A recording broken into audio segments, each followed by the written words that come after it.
Education थोरफोआव education लेभेलाव education फिल्डआव जों मा सुबिदा मोनगोन आरो जों मा खालामनो हागोन मा कलेज इउनिभारसिटिस आरो मा सुबिदा जोंनि बड'लेण्ड टेरिटरि ओनसोलाव थानाय बा बर'फ्रा मा सुबिदा मोनगोन थांनोसै government of the territory will have total control over the higher education including technical and medical institutions like engineering colleges, medical colleges, agriculture colleges, etc.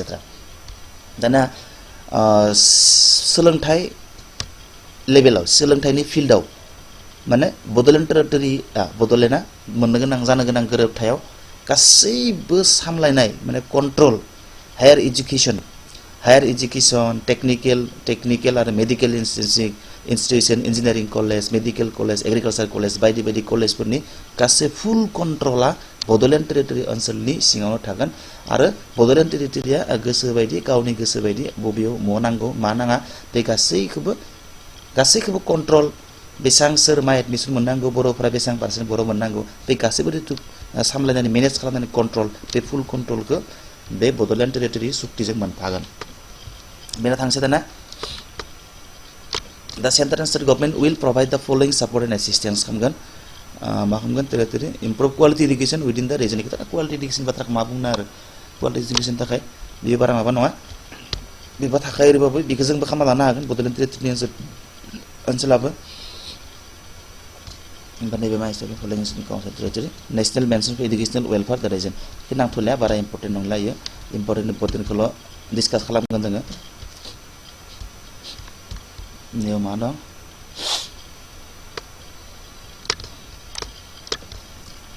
provide expedition right education फोरखौ नांलिया बेफोर थाखाय बेफोर जेबो नङा बेफोरखौ रायलायनो गोनां बाथ्रा गैया दाना नैबे additional package will be provided for the provincial नैबे नै मोनसे मिथिं गोनां नै मोनसे पइन्टआ नै 2 नाम्बारनि नम्बर 2 नि जिथु पइन्ट नेक्स्ट पइन्ट बे पइन्टआ इम्पर्टेन्ट तारमाने additional special package will be provided for the provincialization of all Bodo medium school from lower level to senior secondary माने LP निफ्राय senior secondary सिम माने हायर सेकेन्डारि होनना बुङो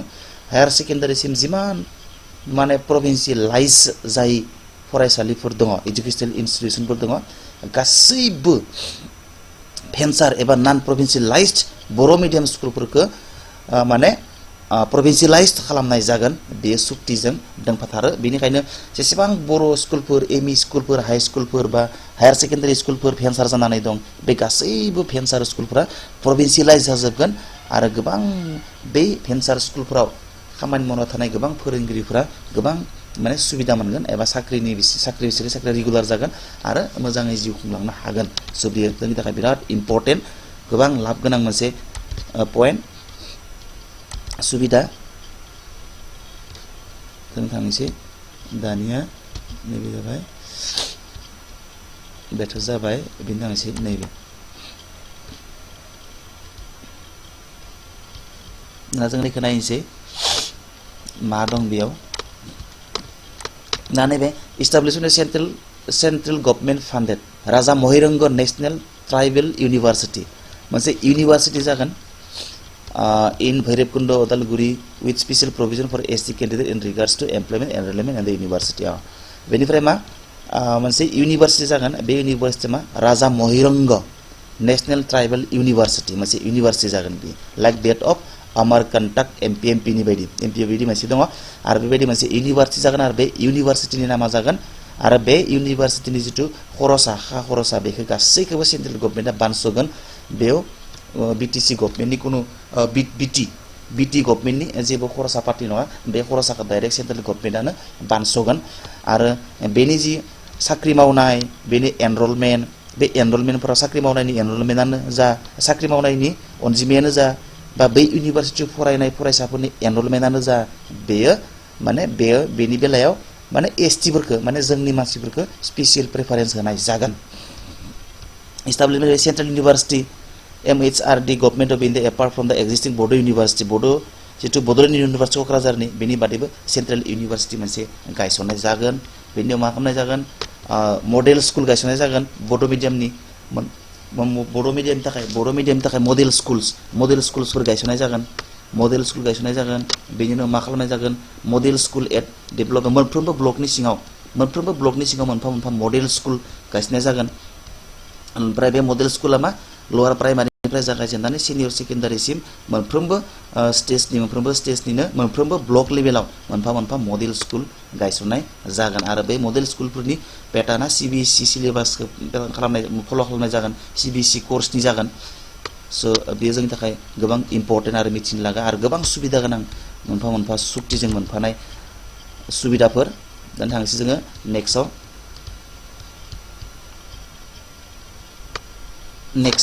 दा नेक्स्टआव थांसै जोङो मा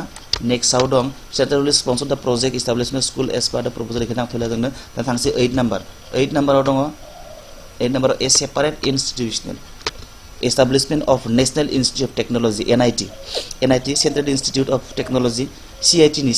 अनगायैबो आरो मा खालामनाय जागोन NIT लाबोनाय जागोन NIT गायसननाय जागोन माने National Institute of Technology बिनि उनाव गायसननाय जागोन 9 नाम्बाराव IIT Indian Institute of Technology गायसननाय जागोन बड'लेण्ड टेरिटरि ओनसोलाव बड'लेण्ड टेरिटरियाव आरो 10 नाम्बारा माने establishment institution directly managed and controlled by the government बिनिफ्राय डाइरेक्ट सेन्ट्रेल गभर्नमेन्टआ मा खालामगोन कोचिं सेन्टार खुलिगोन UPSC IIT JEE GATE CLAT NEET आरो नेट एग्जामनि थाखाय डाइरेक्ट माने सेन्ट्रेल गभर्नमेन्टआ फान्ड खालामनाय माखासे इनस्टिट्यूशन खुलिगोन आरो बे इनस्टिट्यूशनाव जोंनि मानसिफ्रा कोचिं लानानै UPSC जेट बायदि बायदि लेखिनानै जितु एन्ट्रेन्स एग्जाम बा बेफोरनि एग्जामनि थाखाय जोङो कोचिं लानो हागोन 11 नाम्बारा मा जागोन IIIT Indian institute of information technology थागोन बेनि थागोन 12 नाम्बारा Indian institute management IIM Indian railway engineering institute बेफोर गासैखौबो सुबिदा होनाय जागोन आरो मोननाय जागोन जोंनि इयुन जोलै एबा जायफोरा दा फरायफुबाय थादों बै गथ'फोरा बै फरायसाफोरा बेयाव फरायनानैनो जोंनि न'आवनो इन्जिनियारिं कलेजाव फरायनानैनो जोंनि जायगायावनो इन्जिनियारिं फरायनानैनो इन्जिनियार ओंखारनो हागोन मेडिकेलनि डक्टर ओंखारनो हागोन स' बायदि बायदि 14 नाम्बार डक्टरनि for the medical welfare towards the bigger people of the region and AIIMS will be set up within the territory All India Institute of Medical Science नि कलेज एम्स थागोन बेयाव एम्सआव जोंनिया एम्सआव फरायनो थाखाय जोंनिया गुबुन गोजान जायगायाव थांनाङा डिब्रुगड़ गुवाहाटीयाव थांनाङा बबेबा बबेबा थांनो गोनां प्रयोजन गैया जोंनि बड'लेण्ड टेरिटरियावनो एम्सखौ फरायनानै डक्टर जानो हागोन इन्जिनियार जानो हागोन स' बायदि बायदि जानाय सुबिदाखौ जोंनि न'आवनो ओनसोलावनो मोनगोन आरो बेयो जोंनि जितु केपासिटि जोंनि जितु बर'फोरनिनो एबा एससिफोरनिनो बांसिन रिजार्भेसन थागोन आरो बे रिजार्भेसनाव हाबनानै जोङो आजादि मेडिकेल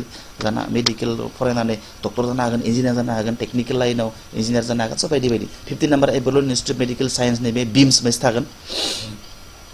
बिम्स जेरै एम्स रकम मोनसे बिम्स थागोन बेयाव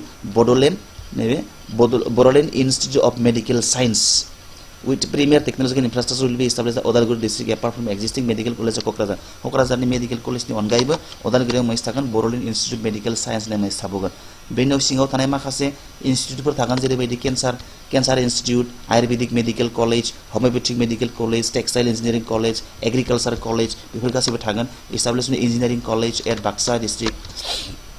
इन्जिनियारिं कलेज थागोन बाक्सा डिस्ट्रिक्टआव इस्टाब्लिशमेन्ट पलिटेक्निक कलेज थागोन बे पलिटेक्निक थागोन बेनिफ्राय ITI थागोन इन्डास्ट्रियेल ट्रेनिं इन्स्टिट्यूट थागोन स' बेफोरबायदि बायदि बायदि सुबिदाखौ माने गोबां सुबिदा मोननाय जागोन स' बेयो जोंनि थाखाय खोब इम्पर्टेन्ट बेनिखायनो रावबो जाहाथे बेखौ माने हेंथा लाया रावबो जाहाथे नेगेटिभ लाया बेनि बादै मा मोनगोन dairy college architecture college animal husbandry veterinary sciences in every subdivision मोनफा सब डिभिजन मोनफा एनिमेल हासबेन्ड्री थागोन भेटेनारि साइन्सेस थागोन फिसारि कलेज थागोन institute forest management college of fine arts in every डिस्ट्रिक्टआवनो थागोन फाइन आर्ट्स कलेज थागोन बेनि उनाव 2 नाम्बार्स अफ नेशनेल स्कुल ड्रामानि थाखायबो स्कुल थागोन आरो बेयो खोब इम्पर्टेन्ट जोंनि जितु कालचार मोसानाय दामनाय देनायखौ प्रमोट खालामनो थाखाय प्रिजार्भ खालामनो थाखाय डेभेलप खालामनो थाखाय जोङो मा थागोन 2 numbers of national drama school within the county जोंनि टेरिटरियाव मोननै ड्रामा स्कुल थागोन बे ड्रामा स्कुलाव जोंनि गोबां माने हारिमु मोजां मोनग्रा इन्टारेस्टेड केन्डिडेटफोरा बेयाव थांनानै गोबां गोरों आरो डिप्ल'मा लानो हागोन डिग्री लानो हागोन national institute of design in बाक्सायाव थागोन नेशनेल इन्स्टिट्यूट अफ डिजाइन थागोन NID ओमफ्राय national institute of fashion technology थागोन NIFT थागोन ओमफ्राय national institute of nursing 2 numbers of national institute of national law' university within the council एबा within the territory स' बेखिनि सुबिदाखौ नोंथांमोना बा जोङो गासैबो जोंनि उन जोलै जायफ्रा फरायबाय थादों बिथांमोना बे सुबिदाफोरखौ मोनगोन बे बड'लेण्ड टेरिटरिनि गेजेरजों सुक्तिनि गेजेरजों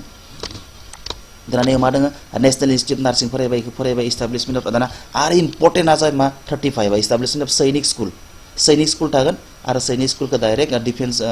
नैबे मिनिस्ट्रि अफ डिफेन्स मिनिस्ट्रिया बेखौ माने कन्ट्रल खालामगोन थेवबो बियो जोंनि बड'लेण्ड टेरिटरि ओनसोलाव थागोन आरो जोंनि गोबां मानसिफ्रानो बै सैनिक स्कुलफ्राव फरायनानै गोबां माने गोरों आरो गोरों जानो हागोन आरो गावनि केरियारखौ इस्टाब्लिश खालामनो हागोन बिल्ड खालामनो हागोन दा 36 आव आपग्रेडेशन क'क्राझार गभर्नमेन्ट कलेजफोरखौ आपग्रेडेशन खालामनाय जागोन establishment of Indian institute of hotel management थागोन आरो बिराद इम्पर्टेन्ट जाबाय मा Indian institute of hotel management थागोन जोंनि बेयाव बड'लेण्ड टेरिटरियाव इस्टाब्लिशमेन्ट अफ आर्मी स्कुल थागोन आर्मी स्कुलबो थागोन in every district of council territory army school थागोन स' बेयाव फरायनो हागोन आरो गोबां मानसियानो गोबां डिप्ल'मा डिग्री गावनि आथिङाव गसंनो हानाय डिग्रीफोरखौ लानो हागोन दा थांनोसै दाना नेक्स्टआव मा दङ नेक्स्टआव Occurs special provision for scholarship from the government of India for tribal students and councils for pursuing higher education in the indisciplined primary institute of India. बेखौ नांथ'ला बेफोरखौ थाखायो स्कलारशिप माबा माबि फिसा फिसा बुस्थुफोरखौ फरायबाय थाले आङो नेक्स्ट 40 नाम्बारखौ provincialization of all the non-recognized educational institutions established by various local educated youths faculties for the educational welfare of the region in the council territory including 19 numbers of degree colleges and 14 numbers of junior colleges. अच्छा From the very important 40 number, provincialization of all the non-recognized educational institution. Itu sini menjai non-recognized educational institution dengan established by local educated youth faculties for the educational welfare. बेबायदि माने private ना बुंनांगोन private माखासे कलेजफोरखौ 19टा degree college आरो 14टा junior कलेजफोरखौ माने recognise खालामनाय जागोन आरो बे सुबिदाखौ बड'लेण्ड टेरिटरिनि गेजेरजों गोदानै जानो थांनाय सुक्ति बड'लेण्ड टेरिटरिनि गेजेरजों मोनगोन इस्टाब्लिशमेन्ट अफ भकेशनेल इन्स्टिट्युट मोनगोन भकेशनेल इन्स्टिट्युट ट्रेनिं थागोन सुबिदा दाना नैनि गेजेरजों गेम्स एन्ड स्पर्टनि गेजेरजों गेम्स एन्ड स्पर्टनि माखासे सुबिदा मोनगोन आङो इम्पर्टेन्ट आरो गुबै पइन्ट्सखौल' फरायना थांनोसै माबा भिडिअ गोलाव जागोन माबा बरिं नांगोन आं स्पर्ट्सनि खबर ना स्पर्ट्सआव माखासे सुबिदाफोर मोनलाबायगोन नाथाय आङो बेखौ फरायबाय थालिया गोलाव जागोन भिडिअ माखासे दंबावो आरो इम्पर्टेन्ट पइन्ट्सफोर दंबावो लेन्ड कालचार नै बेखौ जोङो बाहाय मिथिनांगोन बे इम्पर्टेन्ट नैबे preservation of culture tradition and language जोंनि कालचार हारिमु जोंनि ट्रेडिशन माने परम्परा जोंनि दोरोङारि नेमखान्थि आरो लेंगुवेज जोंनि रावखौ प्रमोट प्रिजार्भ आरो प्रटेक्ट खालामनो थाखाय माखासे सुबिदा होनाय जागोन बेयाव जेरैबायदि नैया नाम्बार 1 आव tribal art gallery cum museum मोनसे आर्ट गेलारि काम मिउजियाम गायसननाय जागोन तामुलपुराव बाक्सानि तामुलपुराव ओमफ्राय Bodo' research centre for history art culture and linguistic in New Delhi बर'नि आरिमु जारिमिन राव आरो हारिमुखौ नायबिजिरनो थाखाय मोनसे रिसार्च सेन्टार थागोन दिल्लीयावसो थांगोन बर' लेंगुवेज प्रमोशन बुरियाव मोनसे बुरियाव थागोन मोनसे बुरियाव थागोन बुरि कृषि under ministry of human resource डेभेलपमेन्टनि आन्डार मोनसे लेंगुवेज प्रमोशननि थाखाय मोनसे बुरियाव थागोन centre for folklore studies folklore 5 नाम्बारा Bodo' language cell be the used as the official language Bodo' लेंगुवेजखौ जोंनि बर' रावखौ मोनसे अफिसियेल लेंगुवेज बाहायनाय जागोन आरो एसामिस हिन्दी आरो इंलिशफोरखौ मोनसे एसोसिएट अफिसियेल लेंगुवेज हिसाबैसो बाहायनाय जागोन स' फार्स्ट प्रेफारेन्स जोंनि लेंगुवेजआ मोनगोन बिटिआव दान थांसै जोङो नेक्स्टआव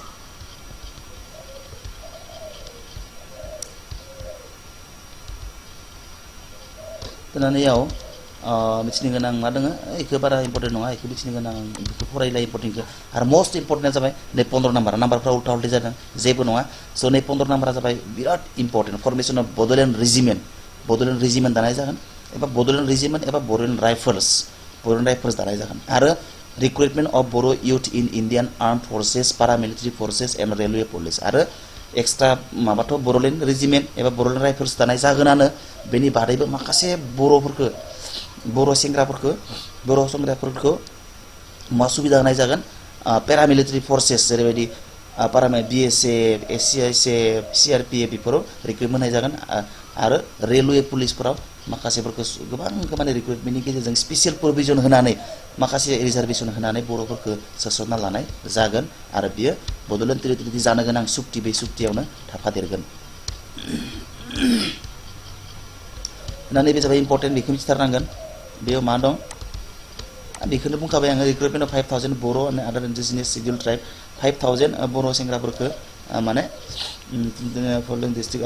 फरायजोबनि 5000 Bodo' and other indigenous schedule tribe youths belonging to the territory in its following armed paramilitary forces through special recruitment in its मोनफ्रोमावबो 5000 माने रिक्रुटमेन्ट होनाय जागोन मोनफ्रोम डिपार्टमेन्टआबो recruitment of 5,000 Boro and other indigenous scheduled tribe youths belonging to the territory in each of the following armed मोनफ्रोमबो paramilitary forces आव 5,000 के बर' youth बर' सेंग्राफोरखौ माने साख्रिनि सुबिदा होनाय जागोन Assam rifle special recruitment drive मोनसे जोंनि बड'लेण्ड टेरिटरियावनो मोनसे स्पेशल रिक्रुटमेन्ट जागोन जेराव जोंनि बड'लेण्ड टेरिटरियाव थानाय मानसिफोरानो 5,000 नै आसाम राइफलाव 5,000 इंडियन मिलिटारियाव 5,000 paramilitary forces जेरैबायदि BSF SSB ITBP IRB and CRPF CIC आव 5,000 ओमफ्राय रेलवे पुलिसाव 5,000 स' बेफोरबायदि 5,000 मोनफ्रोमबो paramilitary forcesफोराव माने बर' youth स्पेशल ड्राइभनि गेजेरजों स्पेशल रिक्रुटमेन्टनि गेजेरजों बर'फोरखौ 5,000 मोनफ्रोमबो डिपार्टमेन्टआव मोनफ्रोमबो paramilitary forcesआव 5,000 के माने होनाय जागोन होमबा नों बहुत जागोन नैयाव 5 हाजार 1 लाखनि सायाव बारलांगोन स' 1 लाख बर' सेंग्राफोरा 1 लाखनिबो बांसिन सानना नायबानो मोनगोन जोङो नैयाव 5,000 10 नै 20 बेसेबां जाखो 20,000 नैयाव 20 30,000 सेंग्राफोरा लोगोनो इजिलि माने बर'फोरा बा एसटिफोरा जोंनि बड'लेण्ड टेरिटरियाव थानाय ओनसोलनि सेंग्राफोरा इयावनो 3,000 ओरैनो राफ हिसाब खालामदों आङो भुलबो जानो हानाय स' इयाव डाइरेक्टलि 30,000-40,000 सेंग्राफोरा माने मोनफ्रोमबो paramilitary forceआव बाहागो मोनगोन सुबिदा मोनगोन आरो दिनै C नाम्बार माने recruitment of 5,000 employed and educated Boro and other indigenous tribal youths in 3rd and 4th grade post of the Indian Railway बेथ' आरो बिराद सुबिदा दाना नैयाव फिसा मेट्रिक पास सोरबा हायार सेकेन्डारि पासफोरा बा सोरबाया गोसो गोनां मानसिफोरा नै इन्डियान रेलवेयाव 5,000 बर' मानसिफ्रा बा ट्राइबेल मानसिफ्रा 3rd ग्रेड आरो 4th ग्रेडआव गोबां साख्रि मोनलाबायगोन raising of Bodo' battalion in IRBN Bodo' battalion जागोन बर' बेटेलियन फर्स ओमफ्राय नैबो गोनांथ'ला इखौ फरायथ'ला सिम्पोल थाखागोन इफोर जेबो नङा आरो बेनि बादैबो नायनोसै जोङो मा दङ इम्पर्टेन्ट इखिना इखौ फरायथ'ला एखे बेफोरखौ जास्ट प्रमोसन खालामनाय जागोन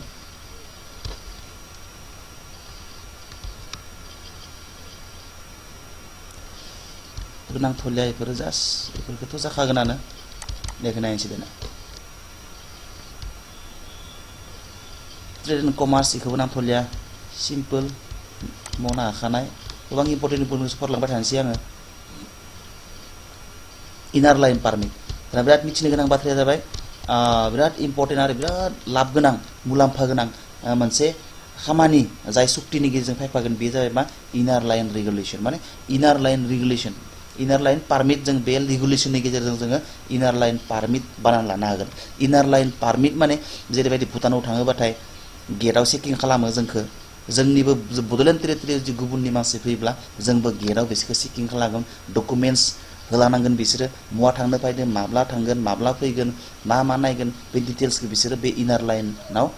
लाइनाव सिङाव हाबनानै जि लाइन गेट बे गेटआव बिसोर डिटेल्स होना थांनांगोन स' बेबायदि बेनि गेजेरजों गुबुन मानसिफ्रा जोंनि बड'लेण्ड टेरिटरियाव इलिगेलि फैनानै रायजो खुंफैनो हानाय नङा बेनि उनाव थागोन 21 जेनेरेल एमनेस्टिया जाबाय मा एसे गोदो खालामना लानि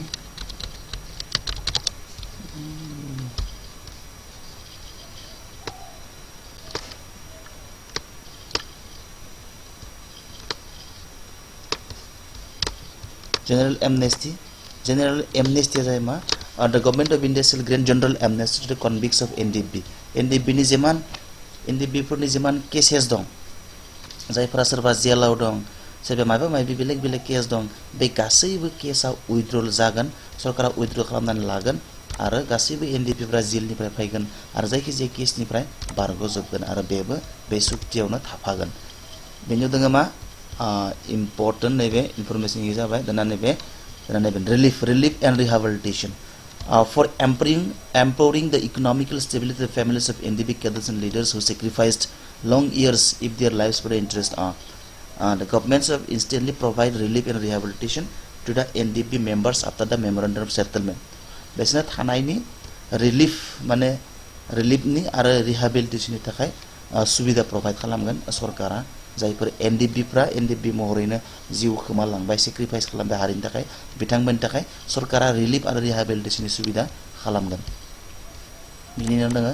नेक्स्टआव Next out ma special recruitment of NDB cadre of NDB having the qualification of graduation in any subject matter from recognized university to be appointed as commissioner NDB फोर जायफोर NDB फोरा सारेन्डार खालामबाय दिनै आरो ग्रेजुएशन क्वालिफिकेशन थानाय NDB फोरनो DSP रेंकनि appointment होनाय जागोन रिक्रुटमेन्ट स्पेशल रिक्रुटमेन्टनि गेजेरजों आरो जायफोरा मा इन्टारमिडिएट माने हायर सेकेन्डारि पास जानाय बे हायर सेकेन्डारि पास जानायफोरनो सब इन्सपेक्टर होनाय जागोन आरो जायफोरा मेट्रिक पास जानाय NDB फोर दङ बे मेट्रिक पास जानाय NDB फोरनो सब इन्सपेक्टर होनाय जागोन आरो जायफोरा मेट्रिकुलेशन नङाबा जायफोरा मेट्रिकुलेशन बै मानसिफोरनो बै NDB फोरनो पारा मिलिटारि फोर्सेसफोराव साख्रि मावनायनि सुबिदा होनाय जागोन आरो बेनि अनगायैबो 3 नम्बराव मा दङ one time financial assistance of an aid amount of 15 lakh थाखा होनाय जागोन इउनियन गभर्नमेन्टनिफ्राय इन्डियान गभर्नमेन्टआ NDB फोरनो जाय NDB फोरा हमनानै ला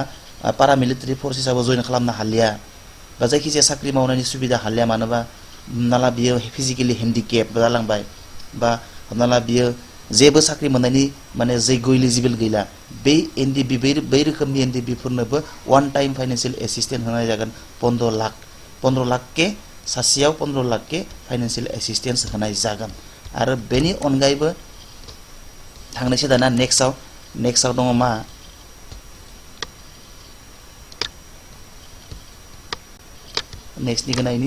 नेक्स्टआव दङ payment of ex gratia amounting RS 10 lakh माने 10 lakh it shall be provided by the Indian government of India to hear the dependents of the NDB members well and civilians who sacrifice NDB जा थैनानै थांनाय NDB जायफोरा थैनानै थांबाय जेसेबां NDB थैनानै थांबाय दिनैसिम बा सुक्ति जानायसिमहालागै बै NDB फोरनो माने क्षतिपूरण एक्स ग्रेशिया होनाय जागोन 10 लाख टाकानि 10 लाख के सासेयाव 10 लाख के होनाय जागोन जायफोरा थैलांबाय बै थैलांनायनि नखरनि मानसिफोरनो एक्स ग्रेशिया होनाय जागोन माने 10 लाखनि एक्स ग्रेशिया होनाय जागोन बेनि उनाव दङ 24 special financial assistance and development package to council and territory by the centre Financial assistance or package will be directly provided by central government to the council for the accumulation of following within stipulated time frame. The government of country will submit the plan on down. Makanya special package be khaman per amount takai special financial assistance and development package to the council development ni takai be special package financial general to fund BTO jana ganang BTO मोननो गोनां बेखौथ' मोनखागोनानो बेनि बादैबो special financial assistance मानि थाखाय and development पैकेजफोरखौ काउन्सिलनो टेरिटरिनो सम सरकारा गोनांथि जानाय बायदि हरगोन बेफोरबो सुक्तियावनो थाफागोन बेनि उनाव दङ मा देखो नायनोसै नैबे बिराद इम्पोर्टेन्ट मिथिनो लागा आरो खोब सुबिदा गोनां मोनसे पॉइंट्स बियो जाय सुक्तियाव थाफागोन grain of specific special financial assistance of RS 100 crore 100 crore annually per district for consecutive 10 years for speed development माने first consecutive 10 years नि थाखाय बे बडोलेण्ड टेरिटरियाव खूब माने गोख्रै डेभलपमेन्ट जानायनि थाखाय माखासे जेहेतु गोग्लैसोनानै थानाय ओनसोल बे गोग्लैसोनानै थानाय ओनसोलखौ खोब गोख्रैयै जौगाहोनो थाखाय फार्स्ट 10 बोसोराव फर्स्ट 10 इयराव consecutively 100 crore के फाइनेंशियल एसिस्टेंस को माने पर डिस्ट्रिक्ट मोनफ्रोम डिस्ट्रिक्टआव फर्स्ट 10 इयर्सआव 100 crore के होनाय जागोन मोनसे डिस्ट्रिक्टआव बियो दङ one time financial assistance of देना आरो मा जागोन construction of hostels of members of legislative council थागोन नालाय बडोलेण्ड टेरिटरियाव बे लेजिस्लेटिव काउंसिलखौ इस्टाब्लिश खालामनो थाखाय कंस्ट्रक्शन खालामनो थाखाय बिल्डिंफोरखौ कमप्लेक्सफोरखौ कंस्ट्रक्शन खालामनो थाखाय गिबियाव वन टाइम फाइनेंशियल एसिस्टेंस होनाय जागोन 300 कोटी होनाय जागोन लेजिस्लेटिव काउंसिलखौ कंस्ट्रक्शन खालामनो थाखाय जाय सुक्तिया जाय एकर्डा जाय पॉइन्टआ 2003 नि BTC एकर्डआवबो दंफायोमोन नाथाय दिनैसिमबो 16 इयार जालांबाय नाथाय बे इमप्लिमेन्ट जायाखैमोन नाथाय बियो नै गोदानै जानो गोनां सुक्ति बे सुक्तियाव इमप्लिमेन्ट खालामनायनि बाथ्राखौबो मख'नाय जादों बिनियाव दङ C one time financial assistance of 500 कोटी for the construction of staff quarters to the secretariat sub ordinance and employees फोरनि थाखाय सेक्रेटारिएटआव जाय मानसिफोरा खामानि मावगोन बै सेक्रेटारिस फोरनि थाखाय क्वार्टार्स बानायनाय जागोन आरो बे क्वार्टार्सखौ बानायनो थाखाय 500 कोटी वन टाइम फाइनेंशियल एसिस्टेंस हरनाय जागोन आरो 500 कोटीनि गेजेरजों बे सेक्रेटारिएटनि क्वार्टारफोरखौ दाफुंना लानो हानाय जागोन बिनो दि अपार्ट फ्रम द specific financial special financial assistance of 100 crore 100 crore as mentioned in the clause 22A. A separate one-time financial assistance will be provided by the center for the construction of general administrative infrastructure of the newly created districts and subdivisions. So godan जानाय districts आरो subdivisions फोरखौ लुफुंनो थाखाय 100 crore one-time financial assistance हरनाय जागोन सुक्तिजोंनो फैफागोन बेयो। दा थांसै नेक्स्टआव दङ आरो मिथिनो गोनां खोब गोनां आरो खोब मुलाम्फा गोनांफोरा जाबाय मुलाम्फा गोनां सुबिदाफोरा जाबाय मा special package of RS 1000 crore for setting up a smart city in every subdivisions of the territory. टेरिटरिनि मोनफ्रोमबो साबडिभिजनाव मोनसे स्मार्ट सिटी बानायनो थाखाय मोनफ्रोमबो साबडिभिजनाव 1000 crore 1000 कोटी होनाय जागोन स्पेशल पैकेज बियो बे स्पेशल पैकेजनि गेजेरजों मोनफ्रोमबो साबडिभिजननि सिङाव मोनसे स्मार्ट सिटी दाना लानो हागोन आरो construction of well plan rich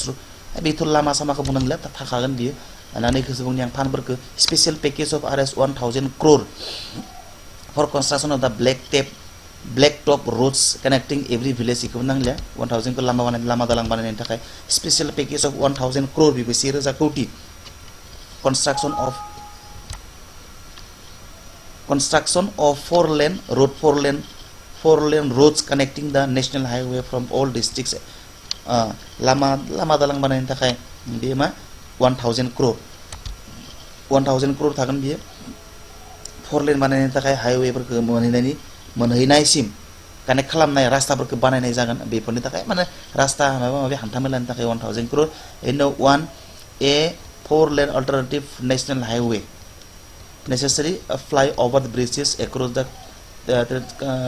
council starting from the Duar region of the Bengal to Working Select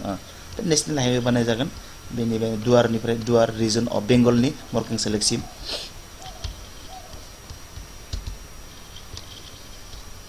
बेनिफ्राय दानिया थांलायनोसै नेक्स्टआव मा दं नेक्स्टआव दं one time special package मोनगोन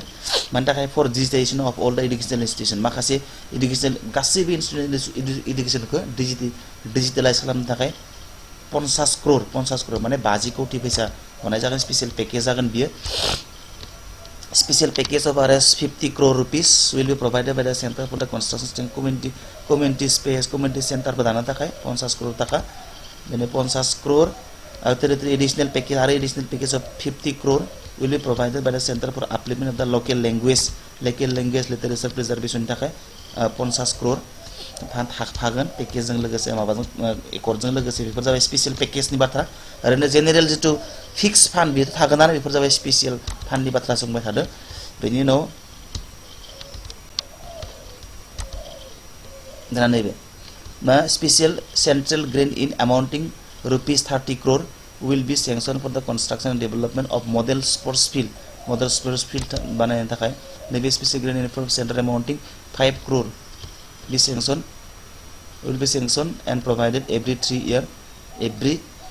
year for the consecutive times of the registered cooperative society को नाम थुनलिया इफोरथ थाखागोनानो दा नैबे बिराद इम्पोर्टेन्ट बे जायमा construction of RCC bridge capable for conveyance of heavy laden vehicle over the Dhansri river near the present barrage dam of Bhairikunda to connect as the lifeline of tri-juncture of Assam Arunachal Pradesh बे RCC bridge बानायनाय जागोन गिदिर मोनसे सनितपुर जों connect खालामनानै दा नैबे important special package of 1000 crore for construction of railway crossing flyover bridges at माने railway crossing flyover over bridge बानायनाय जागोन रेलवे क्रसिं फ्राव मा जायगायाव बानायनाय जागोन श्रीरामपुराव बानायनाय जागोन गसाइगाव थागोन फाकिराग्रामाव थागोन टिपकाय चपाटग्राम बान्सबारी बासुगाव थागोन सुरुपेटायाव थागोन बिजनेसाव रेल लाइन क्रसिंनि फ्लाइओभार ब्रिज थागोन बरपेटायाव थागोन रोड टाउनाव थागोन रंगियाव थागोन खन्दिगुराव थागोन आरो गरेसर जोंनि जायगा बे गरायसरावबो बिराद असुबिदा जायो स्कुलाव थांनाय मानाय फरायसालियाव थांनाय रेल आसोल लामाखौनो रेल गेटआव थेट हेथेना होयो बेसेबा जाम जायो बे जोंनि गरायसरावबो रेलवे क्रसिं रोडआव फ्लाइओभार जागोन खैराबारि कुक्राकाटा वेस्ट बेंगलनि टंला हरिसिङा उदालगुरि दाइफां रौता दाइफां रौता माजबाद हाग्राजुलि ढेकियाजुलि हुग्राजुलि ढेकियाजुलि रुट मिसामारि राङापारा सैबारि गहपुर गगामुख सिलापथार आरो जनायाव रेलवे क्रसिंफोराव फ्लाइओभार बानायनाय जागोन भेरि गोजोनथावना बाथ्रा वन टाइम पेकेज अफ 50 crore हरनाय जागोन मानि थाखाय आईएसबीटी बानायनो थाखाय आईएसबीटी माने इनार स्टेट बास टार्मिनेल बिराद गिदिर बास टार्मिनेल बानायनाय जागोन 50 crore नि सो बेबो पेकेजजोंनो थाफागोन मा दोङो बेफोरखौथ' थाखागोन आरो फरायबाय थानायफोरखौ माखासे दंबावो आरो फरायगौ हायै सुबिदाफोर दङ आं आरो माखासेखौ फरायाखैसो गारनानै गारबोदों आं जास्ट मेनखौ फरायदों बेयाव बेखिनिखौ नांथ'ला गोबां गोलाव जागोन भिडिअआ बेखिनिखौ नांथ'ला जेखि जाया बेखिनिया थाबाय स' नोंथांमोना हयथ' बुजि मोनबाय गोबां आङो बांसिन माने गुबै बाथ्राखौसो आं सावरायदों बेयाव डिटेल्सआव सावरायनो हायाखै मानोना डिटेल्सआव सावरायोबा भिडिअआ गोबां गोलाव जागोन आरो डिसइन्टारेस्टिं जागोन आरो नायजोबनोबो हानाय नङा आरो जेबो लाब जानाय नङा बेनिखायनो आङो मेन पइन्ट्सफोरखौल' गोख्रोङै रेन्डमलि आं फरायलांदों नोंथांमोना जास्ट मोनसे आइडिया मोननो थाखाय जानो गोनां बड'लेण्ड टेरिटरि सुक्तिया एबा गोरोबथाया माबायदि जागोन मा थागोन बेनि सोमोन्दै नोंथांमोना एसेब्लाबो माबा मोनसे गियान मोनबाय आरो नोंथांमोनखौ आरो खेबसे बुंबायदों नैबे जाबाय अफिसियेल मडेलिटिस नङा बियो जास्ट आं बेखौ ओरैनो बबेबा सार्च खालामनानै सोरनिबा सोंलाबायनानै ओरैनो जास्ट खोनाजिरनाय आरो मिथिनाय आरो एक्जेक्टलि बेबायदिनो जाथारगोन बियो 95% बेबायदिनो जाथारगोन बे मडेलिटिसआ बियो जास्ट बड'लेण्ड सेपारेट स्टेट नङाबाबो बियो जास्ट बड'लेण्ड सेपारेट स्टेटजोंनो समान फ्राम पावार थागोन नाथाय नामाल'सो डिफारेन्स बेयाव आरो मोननैसोल' पावारा बेयाव थादेरनाय नङा बेनि थाखायनो बेयाव थेवब्लाबो बेखौ जेबो जिंगासिनो गोनां गैया नाथाय स' बेखिनियानोसै फ्रेन्ड्स आरो माबाफोर मिथिनो गोनां थाबावोबा माबाफोर गोदान मिथिबावोब्ला नोंथांमोना बे भिडिअनि गेजेरजों नोंथांमोनखौ आं मिथिहोबावगोन स' इयुननि भिडिअआव लोगो मोननाय मिजिं दिनै बेनि आं दोनथ'बाय गोजोन्थों बाय